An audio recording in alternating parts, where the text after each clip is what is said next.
मन मंदिरा गजर भक्तीचा.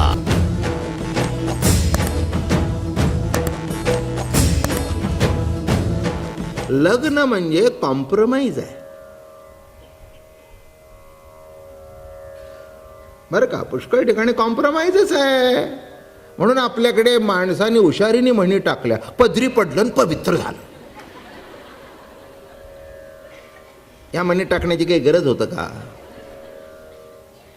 मन एवढ्या करताच टाकली की मुलीने इकडे तिकडे बघू नये, जे तुझ्या पत्रात पडले काळं गोड नकट वक्त.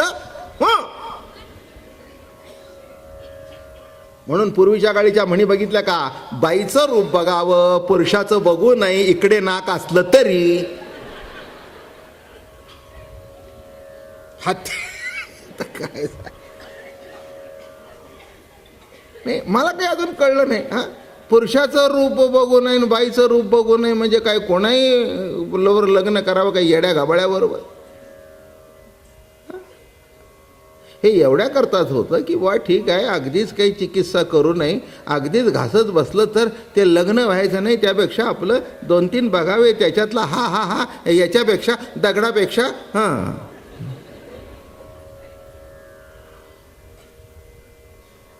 काय पण असं जरी झालं, संसार जरी झाला, 60पर्यंत गेले, 70पर्यंत गेले, तरी मनात राहतच. शेवटी ती म्हातारी सुद्धा म्हणतेच, मी म्हणून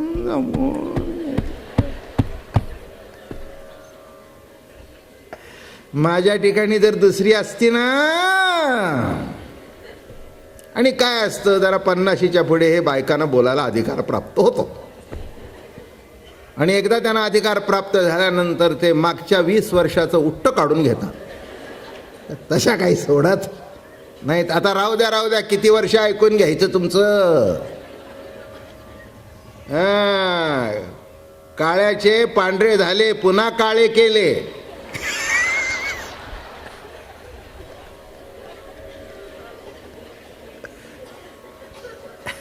इतकं झालं, किती ऐकून घ्यायचं. काय कळलं? एकंदर सगळं गणित अवघड आहे. याचा अर्थ सिद्धांत कळला का? अशी लग्न इकडे तिकडे होतच राहतात. पण असामान्य पती मिळण्याकरता काहीतरी विशेष करावं लागतं, त्याशिवाय इतकं सोपं नाही आहे. म्हणून कात्यायनी व्रत बरं का. अजून एक गोष्ट सांगतो म्हणजे लक्षात येईल. व्यासानी बद्रिकाश्रमीला जाऊन शुकदेवा करता तपश्चर्या केली बरं का. शुकदेवासारखा मुलगा होणं हे काही साधी गोष्ट आहे? अमलात्मा परमहंस शुकदेव असा महात्मा मागे झाला नाही, पुढे होणार नाही. परमहंस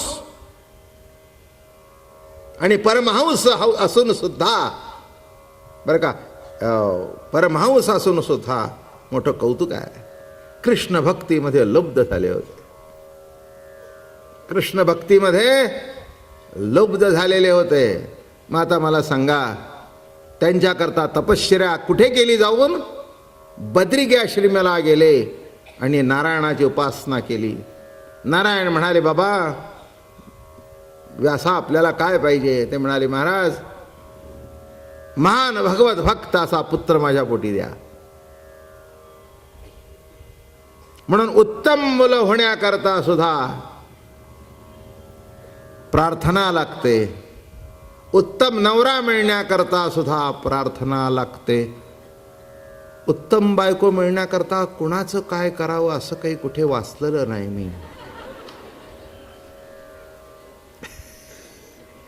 हे उत्तम म्हणजे असलं तर तुम्हाला सांगायला काय हरकत आहे का? तिलाही बरं तुम्हालाही बरं ना, नाही का. उत्तम बायको मिळण्याकरता काही कुठे काही असं काही लिहिलेलं किंवा बायको मिळण्याकरता चला आपण आपलं कोणाची करावी नाही, म्हणजे कोणाची करू नाही, कोणाची उपासना करावी.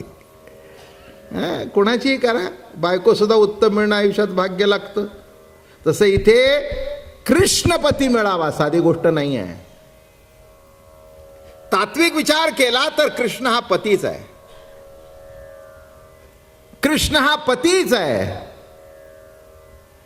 तो देव आहे, तो बाप आहे. कृष्ण माझी माता, कृष्ण माझा पिता, भगिनी बंधू चुलता कृष्ण माझा, सर्वच कृष्ण आहे. आणि म्हणून या ठिकाणी मोठा सुंदर विषय आता येणार आहे तुमच्या समोर. प्रार्थना केली आणि ती प्रार्थना करत असताना चिरहरण लीला घडली, ती सांगितलेली आहे मागे.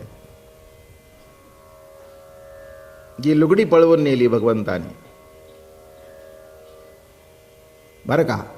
कुणीतरी विकृत अर्थ करतात, तुमचा देव आणि लुगडी कशी पळवतो. अरे त्यांनी लुगडं पळवलं नाही, जीवनामध्ये मिलन होत असताना एक सुद्धा पडदा आड येऊ नये हा त्यातला सिद्धांत आहे. द्वैताचं लुगडं पळवलं. काय पळवलं?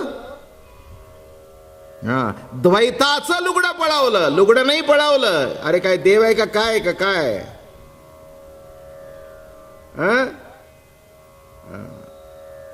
लक्षात ठेवा, जो भेद आहे, जो पडदा आहे, घुंगट कापट खोल तुझे राम मिलेगा. पडदा बाजूला कर. आहे का नाही? सगळ्या देवळामध्ये, आपल्या महाराष्ट्रीयन देवळामध्ये नसतं, पण उत्तर हिंदुस्थानच्या देवळामध्ये, राधाकृष्णाच्या नारायणा देवळामध्ये पडदा असतो. आणि जेव्हा भोग करतात तेव्हा तो पडदा असा सारतात. आणि पडदा बाजूला गेल्यानंतर म्हणतात, बोल बनसी बिहारी लाल की जय हो. असा पडदा तो बाजूला सारतात. घुंगट कापट खोल तुझे राम मिले गा. कोण? घुंगट का पट खोल. तात्विक अर्थ असा आहे ना, डोळ्यावर सुद्धा कसला तरी पडदा आलेला आहे म्हणून दिसत नाही. व्यवहारामध्ये सुद्धा डोळ्यावर पडदा येतो, त्याला कॅटरॅक्ट म्हणतात. आणि तो पडदा आल्यानंतर दिसत नाही. तसं घुंगट का पट खोल तुझे राम मिलेगा. जरा पडदा आलेला बाजूला सार.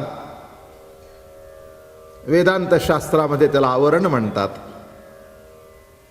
दुसऱ्या अर्थाने त्याला भ्रम म्हणतात.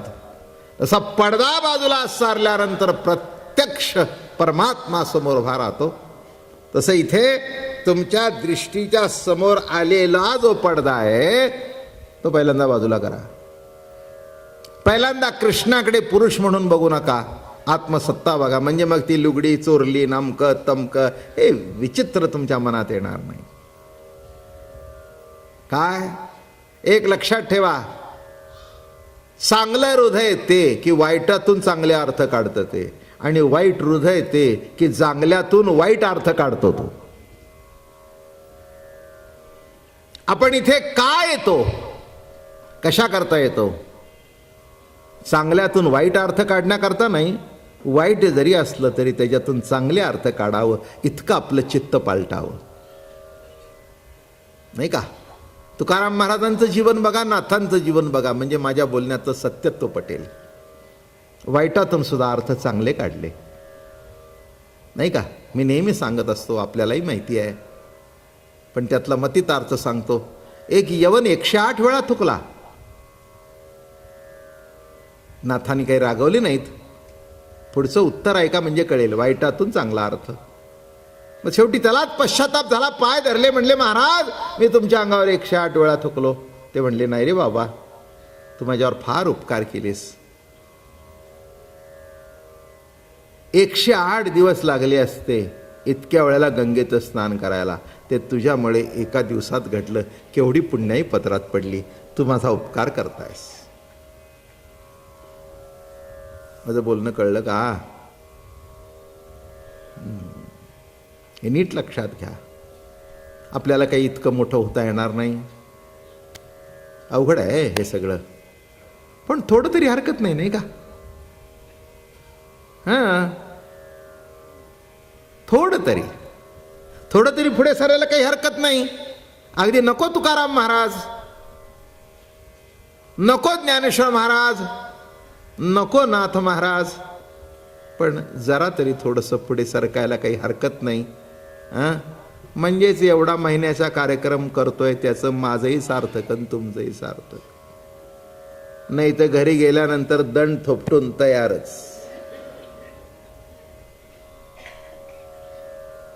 कशा करता सांगितलं? घुंगट कापट खोल तुसे राम मिलेगा.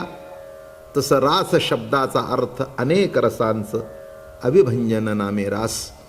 बघू ही रास किती दिवस चालते. हळूहळू हळूहळू.